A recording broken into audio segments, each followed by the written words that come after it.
Those ruins. That's where we need to go. I see a few ways down. Looks like the blight spread here too. What are we after exactly? The backup? Well, it's an AI. It's hard to explain. Think of it like a set of instructions that can fix the world. Sounds complicated. Horizon Forbidden West is a sequel that takes what worked in the original and amps it all the way up to 11, with a bigger open world that's bursting with vivid locales to explore and a myriad of things to do. Guerrilla Games has finally brought this wonderful experience to PC with the aid of Sony-owned Nixxes software, the same team that assisted in developing the PC port of Zero Dawn. The transition from PS5 to PC in terms of the gameplay is obviously pretty smooth, but how does it fare on a technical level? How far can you push the game on PC, and what are the performance metrics? With this technical analysis, we take a look at Horizon Forbidden West on PC and see how it compares to the PS5 release. Actually, I've got a better idea.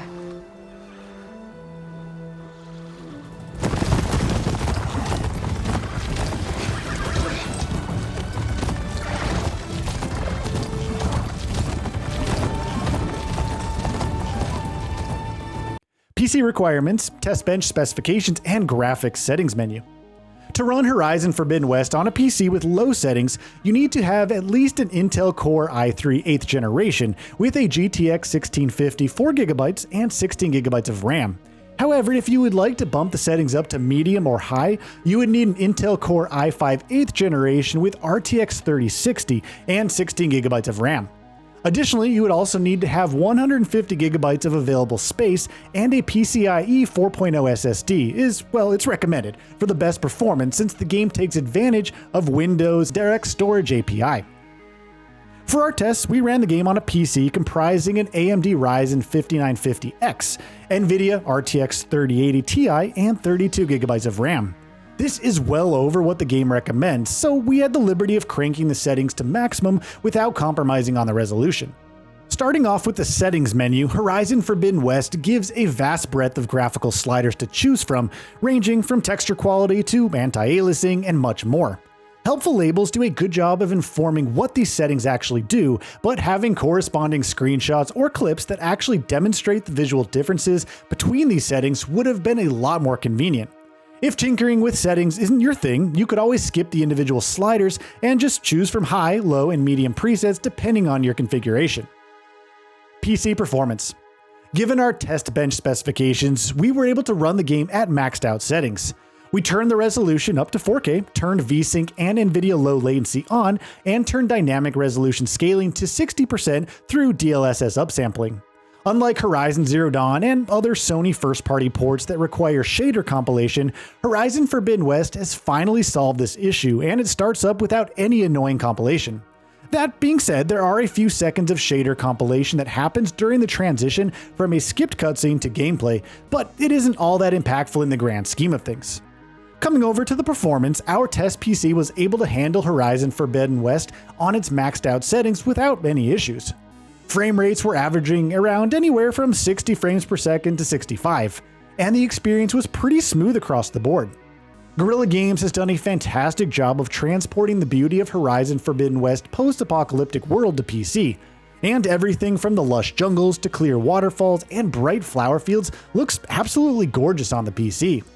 The character models also exhibit a ton of detail with complex skin meshes and physically based materials that react appropriately to light. And the same goes for the immaculately detailed machines that we get to fight during our adventures. The movements and fluid animations shine at 60 FPS, and our test rig was able to chug along just fine. Horizon Forbidden West was able to maintain the frame rate even during intense fight sequences without breaking a sweat. Not to say that there weren't any frame drops at all, but they were rare enough to not be much of an issue. Give them cover!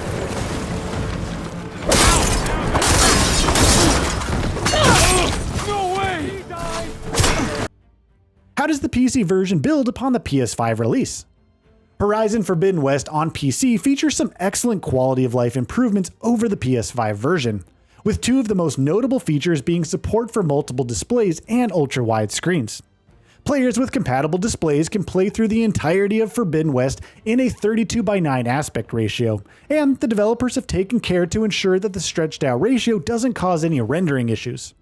Furthermore, you also get to see an uncapped frame rate option, meaning you can run the game well over 60 FPS provided you have the required hardware. There are also better texture filtering options, the ability to switch between the PS5's impressive sky system or the PS4's comparatively rudimentary implementation. Interestingly though, Horizon Forbidden West on PC doesn't feature support for hardware-accelerated ray tracing. Much like the console version, all reflections are of the screen space kind, but it does feel like a missed opportunity given that it could help in making the PC version a lot more graphically stunning. Horizon Forbidden West also makes good use of Windows DirectStorage API to quickly load game assets into memory and reduce the time spent looking at loading screens. During our tests, loading a save takes only about 15 seconds or so from the main menu, and fast travels were equally snappy as well. Taking a moment to compare the Favour resolution mode on PS5 with the PC version at max settings, there aren't too many major differences to spot. Both versions of the game are identical in broad strokes, but there are a few places where the PC version takes the lead over its PS5 counterpart.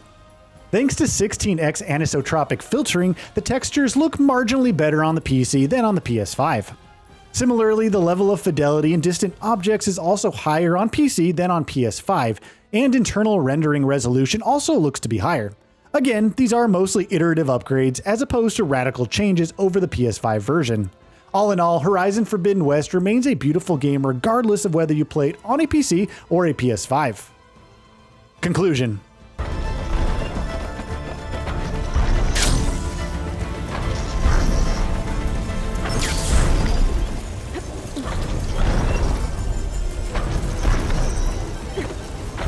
Nixxes Software has done a great job with this port, allowing PC players to witness the next chapter of Aloy's journey without any hassles. It's clear that PlayStation has learned from its past mistakes with the PC port of Horizon Zero Dawn, as this translation is a lot smoother with no rendering inconsistencies or long shader compilation times. All in all, Horizon Forbidden West on PC not only looks good, but also performs great with little to no frame rate drops during our tests. If you didn't get the opportunity to play Horizon Forbidden West on PS5, this edition of the game should serve you pretty well too, should you have the PC hardware to back it up.